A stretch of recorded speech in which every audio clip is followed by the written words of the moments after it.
اعوذ باللہ من الشیطان الرجیم بسم اللہ الرحمن الرحیم نحمدہ ونصلی ونسلم علی رسولہ الکریم اما بعد فاعوذ باللہ من الشیطان الرجیم بسم اللہ الرحمن الرحیم۔ جیسا کہ آپ ویڈیو کے تھمبنیل سے جان چکے ہوں گے کہ آج کی ویڈیو جو ہے انجینئر محمد علی مرزا ورسز فرقہ پرست علماء دین کی بددیانتی، اس حوالے سے چند گزارشات آپ کے سامنے رکھنا چاہوں گا۔ انجینئر محمد علی مرزا حافظہ اللہ تعالی الحمدللہ ثم الحمدللہ اس وقت پوری دنیا میں دین اسلام کے لیے بہت بڑا ورک کر رہے ہیں، اور نوجوان نسل کو جس طرح دین سے انہوں نے روشناس کروایا ہے اس کی مثال نہیں ملتی۔ انجینئر محمد علی مرزا صاحب کی سب سے جو اچھی بات کہ وہ روایتی علماء سے ہٹ کے ہر بات کو قرآن و حدیث کے دلائل سے ثابت کرنا، اور موجودہ دور میں الحمدللہ ہمارے پاس قرآن کی تفاسیر بھی موجود ہیں اور احادیث کی کتب بھی موجود ہیں، تو انہوں نے بہت اچھا راستہ اپنایا کہ جس ٹاپک کو بھی وہ لیتے ہیں اس سے متعلق حدیث مبارکہ صحابہ کرام رضوان اللہ علیہ اجمعین کی حیات کے احوال، وہ اس کا ہمیں سیدھا سا ریفرنس نمبر دے دیتے ہیں اور ہم جا کے اس کو بک سے ویریفائی کر لیتے ہیں کہ آیا یہ جو محمد علی مرزا صاحب بیان فرما رہے ہیں کیا یہ سچ ہے یا جھوٹ ہے۔ اکثر جو ہمارے معاشرے میں چلتا آ رہا ہے، خاص طور پہ بر صغیر پاک و ہند میں اپنی بات کرنا چاہوں گا کہ ہمیں دین کا صرف اتنا سا پتہ تھا کہ بچپنے میں ہمیں ہمارے محلے کے امام صاحب نے، مدرسے کے معلم نے جو ہمیں ناظرہ قرآن پاک پڑھتے تھے، ساتھ میں جو دعائیں پڑھائی تھیں ان کا پتہ تھا۔ اس کے علاوہ ہم مسلمانوں کے گھر میں پیدا ہوئے اور بس اسی نسبت سے ہم لوگ مسلمان تھے۔ جو ایکٹیویٹی پرفارم ہم لوگ نماز کی کرتے ہیں، تو نماز کی جو روح ہے اس سے تو ہم لوگ ناواقف تھے، صرف ایک ایکٹیویٹی جو ہے وہ ہم لوگ پرفارم کرتے تھے کہ 5 وقت نماز پڑھنی ہے۔ اس کے علاوہ ہم لوگوں نے خود سے نہ دین کا علم حاصل کیا، نہ کبھی دین کو سٹڈی کیا، تاکہ ہمیں پتہ چلے کہ صحابہ کرام رضوان اللہ علیہ اجمعین نے نبی پاک صلی اللہ علیہ وآلہ وسلم کی صحبت بابرکت میں کیسے رہے، کیسے کیسے مشکل وقت گزارے، کون کون سی دشواریاں آئیں۔ تو ان سب چیزوں کو ہمارے سامنے جو ہائی لائٹ کیا ہے وہ ہمارے محترم بھائی محمد علی مرزا صاحب ہیں، اور الحمدللہ میں اللہ کا بہت شکر ادا کرتا ہوں کہ اللہ تعالیٰ نے ہمیں یہ سعادت بخشی کہ ہم محمد علی بھائی کے ساتھ ہیں۔ شروع میں کچھ لوگوں نے مجھے محمد علی کے ویڈیو کلپس بھیجے جن کے اوپر فتوے لگے ہوئے تھے کہ جی یہ گستاخ ہیں، صحابہ کے بارے میں گستاخیاں کرتے ہیں، نبی پاک صلی اللہ علیہ وآلہ وسلم کی گستاخیاں کرتے ہیں۔ شروع میں جب کلپس کو ہم نے بھی دیکھا تو ہمارا بھی ذہن یہی تھا کہ یہ بندہ تو بہت خراب ہے، لیکن پھر میرے ایک دوست سے ان سے میں نے مشورہ کیا، ایسے ویڈیو دکھائی ان کو، تو انہوں نے کہا کہ آپ جس ویڈیو کا کلپس ہے آپ کوشش کریں کہ اس ٹاپک کو یوٹیوب سے نکال کے اس پورے ٹاپک کو سنیں، اس کے بعد آپ رائے کام کریں۔ تو مجھے ان کی یہ بات بہت اچھی لگی، میں نے اس طرح محمد علی مرزا صاحب کو سننا شروع کیا۔ پھر جیسے جیسے میں نے ان کے پورے لیکچر سنے تو مجھے کہیں پہ بھی یہ ڈاؤٹ بھی نہیں ہوا کہ معاذ اللہ ثم معاذ اللہ علی بھائی نے کسی کے بارے میں بھی کوئی گستاخی کی ہو۔ لیکن ہمارے جو روایتی علماء ہیں ان کے پاس فتوے جو ہیں بہت زیادہ مقدار میں موجود ہوتے ہیں۔ ہمارے جو اس وقت علماء چل رہے ہیں، یقین مانیں بہت دکھ سے یہ بات کرنا چاہوں گا کہ ہماری امت میں، ہمارے علماء میں ہر بندے کی یہ کوشش ہوتی ہے کہ کب دوسرا بندہ کسی بھی لفظی معاملے میں تھوڑا سا آگے پیچھے ہو اور وہ اس کے اوپر فتویٰ جو ہے وہ جھاڑ دیں۔ ہمارے لوگ اس طاق میں بیٹھے ہوتے ہیں کہ وہ کب کس وقت ایک دوسرے پہ فتووں کی بوچھاڑ کر دیں۔ محمد علی مرزا صاحب کی جو سب سے اچھی بات ہے، اخلاقی طور پہ بہت ذمہ دار ہیں۔ یوٹیوب پہ میں نے بہت سے کلپ دیکھے ہیں جن میں دیوبندی مسلک سے، بریلوی مسلک سے، اہل حدیث مسلک سے، اہل تشیع مسلک سے جتنے بھی علماء کرام ہیں انہوں نے ان کے بارے میں بہت غلیظ زبان استعمال کی ہے، طرح طرح کی گالیاں دی ہیں، طرح طرح کے فتوے لگائے ہیں محفلوں میں، ویڈیو میسیجز میں۔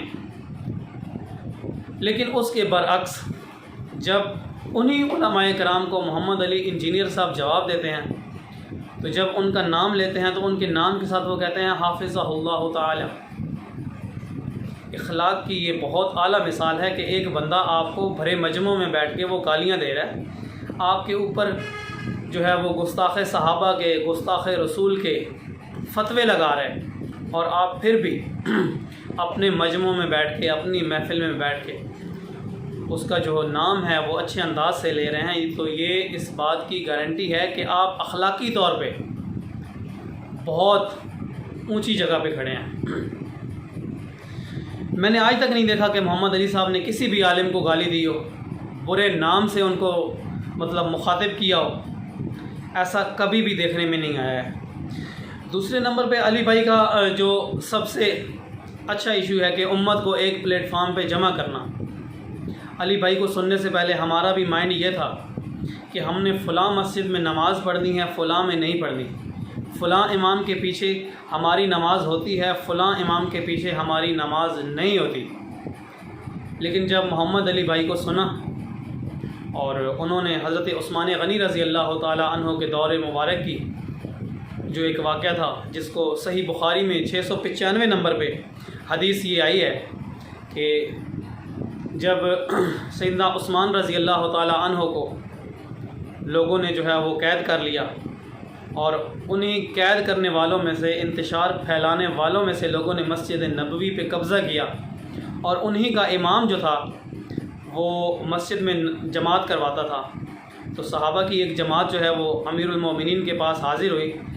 کہ اے عثمان، مسجد نبوی پہ ان لوگوں کا قبضہ ہے جن لوگوں نے آپ کے خلاف محاذ کھڑا کیا ہوا ہے، اور ہم ان کے پیچھے نماز پڑھنے کو اچھا نہیں جانتے، ہم سمجھتے ہیں کہ ہمیں گناہ نہ ملے۔ تو حضرت عثمان رضی اللہ تعالیٰ عنہ کے جو الفاظ تھے وہ یہ تھے کہ نماز، لوگ جتنے بھی کام کرتے ہیں ان سب کاموں میں سب سے اچھا کام نماز ہے، تو تم جب یہ لوگ نیکی کا کام کریں ان کے ساتھ شامل ہو جاؤ، اور جب یہ برائی کی طرف بڑھیں تو تم ان سے الگ ہو جاؤ۔ بہت بڑی بات ہے، اور کون کر رہا ہے؟ امیر المومنین حضرت عثمان غنی رضی اللہ تعالی عنہ، جو کہ نبی پاک صلی اللہ علیہ وآلہ وسلم کی خلیفہ ہیں، اور نبی پاک صلی اللہ علیہ وآلہ وسلم نے ان کو دنیا میں جنتی ہونے کی بشارت دی ہے۔ لیکن آج کا معاملہ اس سے بالکل برعکس ہے۔ ہمیں ہمارے علماء نے مختلف فرقوں میں، مختلف مسلک میں بانٹ کے رکھ دیا ہے، تقسیم کر دیا ہے۔ یوٹیوب پہ دیکھیں آپ، ویڈیو کلپس بھرے پڑے ہیں۔ کس وجہ سے؟ فلاں امام کے پیچھے نہیں ہوتی، دیوبندی کہتا ہے بریلوی کے پیچھے نماز نہیں ہوتی، بریلوی کہتا ہے اہل حدیث کے پیچھے نماز نہیں ہوتی، اور حتیٰ کہ اب تو نوبت یہاں تک آ چکی ہے کہ ہمارے کچھ دوست، کچھ مسلک کے لوگ وہ اس حد تک چلے گئے ہیں کہ وہ حج بیت اللہ پہ بھی جائیں تو خانہ کعبہ میں اور مسجد نبوی میں وہ جماعت سے نماز پڑھنے کو برا سمجھتے ہیں۔ میرے بھائیو، یہ کام کس نے کیا ہے؟ یہ ہمارے علماء نے کیا ہے، جن علماء کا مفاد دین سے وابستہ ہے۔ سب سے بڑی بات یہ ہے کہ ہم نے خود دین کو کیوں نہیں پڑھا۔ علی بھائی بہت پیاری بات کرتے ہیں کہ آپ کے پاس قرآن پاک ہے، آپ کے پاس احادیث مبارکہ ہیں، نبی پاک صلی اللہ علیہ وآلہ وسلم کی ساری زندگی ہے۔ ہم حدیث مبارکہ کو چھوڑ کر ہمارے جو عام علماء ہیں ان کی لکھی ہوئی کتابوں کو لے کے ہماری مسجدوں میں درس بھی ہو رہے ہیں، اور وہی کتابیں ہمارے مدارس میں پڑھائی جا رہی ہیں، حالانکہ دین جو ہے وہ صرف اور صرف قرآن اور حدیث ہے۔ ہمارا کوئی بھی دوست جب اس کو کوئی مسئلہ پیش آئے تو وہ کیوں کسی عالم کی کتاب کو اٹھاتا ہے؟ وہ کیوں نہیں صحیح بخاری کو اٹھاتا، صحیح مسلم کو اٹھاتا؟ اس کو پتہ چلے کہ یہ جو میرے ساتھ مسئلہ ہے اس میں نبی پاک صلی اللہ علیہ وآلہ وسلم کیا رہنمائی فرما کے گئے ہیں، صحابہ کرام نے اس پہ کیا عمل کیا ہے۔ میرے بھائیوں، علماء کرام اپنے اپنے مسلک کے پابند ہیں۔ آپ خود سوچیں، ایک بریلوی عالم دین جب آپ کے ممبر پہ، مسجد کے ممبر پہ بیٹھ کے تقریر کر رہا ہو، اور وہ کیا ایسی حدیث کو بیان کرے گا جس کے دیوبندی یا اہل حدیث اس پہ عمل بھی کرتے ہیں، حالانکہ وہ یہ بات جانتا ہے کہ یہ عمل نبی پاک صلی اللہ علیہ وآلہ وسلم کا عمل ہے، لیکن وہ اس کو ممبر پہ بیان کبھی نہیں کرے گا۔ اس کی وجہ یہ ہے کہ اگر وہ اسے ممبر پہ بیان کرے گا تو اس کی مسجد والے اسے چندہ نہیں دیں گے۔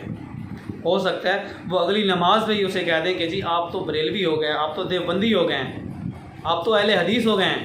لہٰذا اب آپ کی ہمیں ضرورت نہیں ہے۔ یہ تفرقہ کس نے ڈالا ہے؟ یہ علماء نے ڈالا ہے، اور میں ہاتھ باندھ کے ان علماء سے گزارش کرتا ہوں، آپ لوگ پڑھے لکھے ہیں،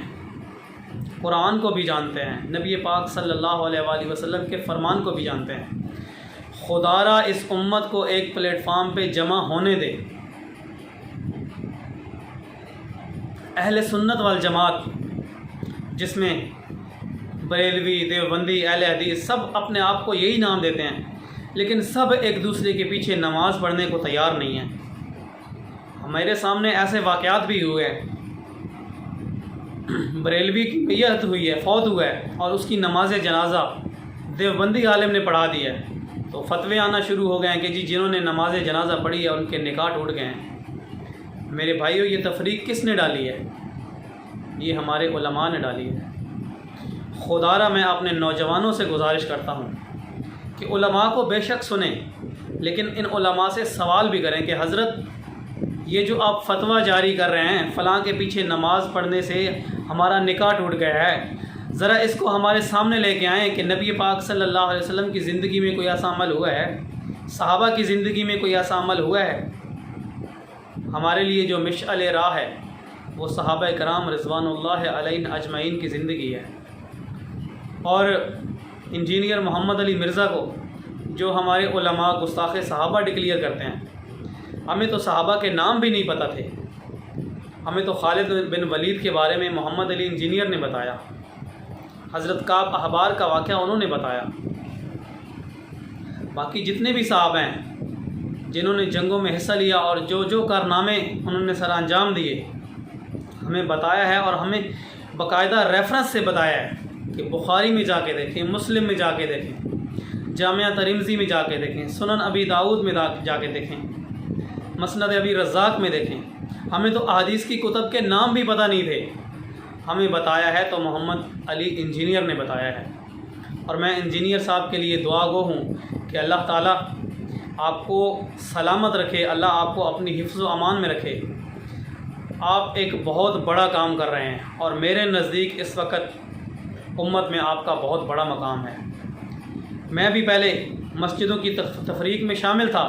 لیکن اب جب نماز کا وقت ہوتا ہے تو الحمدللہ یہ ذہن میں بات بھی نہیں آتی کہ پاس مسجد اہل حدیث کی ہے، بریلویوں کی ہے یا شیعہ کی ہے۔ جب نماز کا وقت ہے تو نماز ہے، جو امام سامنے ہے اس کے پیچھے نماز ادا کر لی گئی۔ الحمدللہ میں اس پہ مطمئن ہوں۔ اور سب سے بڑی بات یہ ہے کہ جب بھی کسی عمل کے بارے میں کوئی کھوج لگانی ہو، کوئی پتہ کرنا ہو، تو علی بھائی کے جو ویڈیو کلپس ہیں، بیانات ہیں، وہ یوٹیوب پہ موجود ہیں، اور ان سے ہم رہنمائی لیتے ہیں جس معاملے میں ہمیں کوئی مسئلہ ہو، کیونکہ باقی علماء کو سننے سے یہ ہوتا ہے کہ باقی علماء وہ ان کو خود ہائی لائٹ کرتے ہیں، خود بتاتے ہیں کہ جی فلاں عالم نے یہ کہا، فلاں امام نے یہ کہا، فلاں امام نے یہ کہا، لیکن انجینئر محمد علی جس بھی بارے میں بات کرتے ہیں وہ کہتے ہیں کہ جی فلاں صحابی کا یہ قول ہے، نبی پاک صلی اللہ علیہ وسلم نے فلاں جگہ پہ یہ ارشاد فرمایا، اور اس کا جو ریفرنس ہے یہ حدیث کی فلاں بک سے فلاں نمبر پہ آپ جا کے چیک کر سکتے ہیں۔ تو جب ہم حدیث کی بک کو چیک کرتے ہیں، اس ریفرنس کو وہاں پہ موجود پاتے ہیں، تو ہماری تشفی ہو جاتی ہے، اور الحمدللہ ہم مطمئن ہو کے اس پہ عمل شروع کر دیتے ہیں، چاہے وہ نماز کا معاملہ ہو۔ نبی پاک صلی اللہ علیہ وسلم کی نماز، صحابہ کرام رضوان اللہ علیہم اجمعین کی اقوال موجود ہے جنہوں نے نبی پاک صلی اللہ علیہ وسلم کے عمل کو روایت کیا کہ ہمارے نبی یہ عمل کرتے تھے، ہمارے نبی یہ عمل کرتے تھے، ہمارے نبی یہ عمل کرتے تھے۔ تو ہم الحمدللہ دل و جان سے جب پڑھتے ہیں تو اس پہ ایمان لے کے آتے ہیں کہ نبی پاک صلی اللہ علیہ وسلم کا یہ عمل ہے، اور ہم نے اسی طرح کرنا ہے جس طرح ہمارے نبی نے یہ عمل کیا ہے۔ اس لیے میں اپنے تمام بھائیوں سے، اپنے مسلمان بھائیوں سے، بہنوں سے یہ گزارش کروں گا، نوجوانوں سے، کہ آپ لوگ ابھی انٹرنیٹ کا دور ہے، اور احادیث کی بک اگر آپ خرید نہیں سکتے ہیں تو موبائل اپلیکیشن میں اسلام 360 پہ جا کے آپ دیکھیں، علم کا بہت بڑا ذخیرہ ہے، آپ یہاں سے رہنمائی لے سکتے ہیں۔ فرقہ پرست علماء جو ہیں ان کی محافل سے دور ہوں اور امت کو ایک جگہ پہ اکٹھا کریں۔ ہر نوجوان یہ کوشش کرے کہ میں نے دین کو خود سیکھنا ہے، میں نے دین کو خود پڑھنا ہے۔ جب تک ہم خود دین کو پڑھیں گے نہیں، ہمیں دین کی سمجھ نہیں آئے گی اور ہم دین پہ کامل عمل کرنے والے نہیں بنیں گے۔ بہت شکریہ۔ تمام دوستوں سے گزارش ہے کہ میری اس بات کو آگے شیئر کریں، اور ہر پلیٹ فارم پہ آپ جہاں پہ موجود ہیں، اپنے گھر میں، رشتہ داروں میں، دوستوں میں دین کی ترویج کے لیے کام کریں۔ اللہ تعالیٰ آپ کو دنیا و آخرت میں کامیاب کرے گا۔ جزاک اللہ خیرہ۔